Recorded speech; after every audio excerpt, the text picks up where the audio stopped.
si V-Mobile sa internet habang ginagawa ko yung isang school project ko. Naghanap din ako ng extra income ng that time. So, hindi ko na pinalagpas yung ads na yun sa internet. Pinuntahan ko siya sa Ortigas. Nag-attend ako ng BOM. Nagustuhan ko talaga yung business. Pero, unang problema ko talaga nun dahil estudyante pa ako nun that time is pera. Wala akong pang-join. Talagang, gustong-gusto ko talagang sumali pero di ko alam saan ako kukuha ng pang-invest. Pero ginawan ko talaga siya ng paraan kasi gusto ko talagang gawin to. Gusto ko din talagang pumasok. Nung simula ako dito sa V-Mobile, talagang nahirapan ako kasi konti lang yung kakilala ko. Mahihain din akong tao. So, hindi ko alam paano ko talaga sisimulan yung business. So, ang ginawa ko talaga, naisip ko talagang gawin is umattend ako ng training para matutunan ko paano gawin yung business. Simple lang yung family namin. Talagang budget lahat ng bagay. Hindi ako makahingi sa parents ko ng panglabas, pangbili ng mga gamit.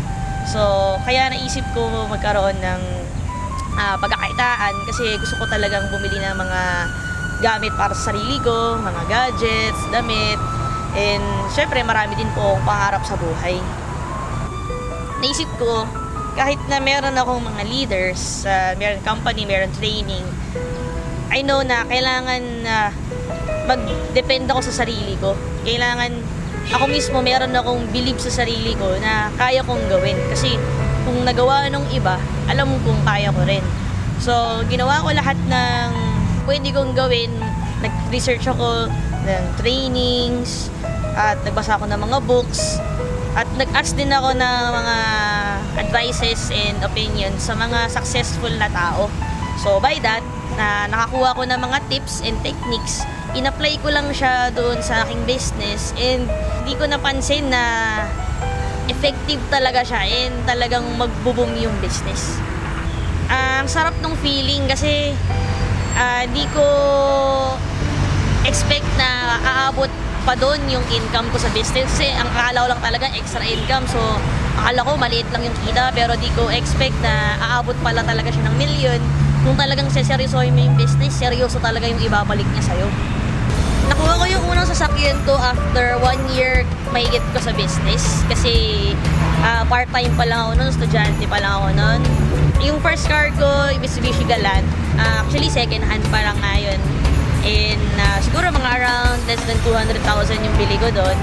So because of that car, doon na nagsimulang mag-expand yung network ko kasi nakita na rin ng mga iba, nagkaroon ng resulta at nakapunta rin ako sa mga ibang place. So after few months, siguro sabihin natin na after 6 months na pinalitan ko siya ng Ford Expedition kasi gusto ko ng malaking sasakyan para magmukha naman ako malaki. Iba kasi yung feeling pag naka-expedition ka.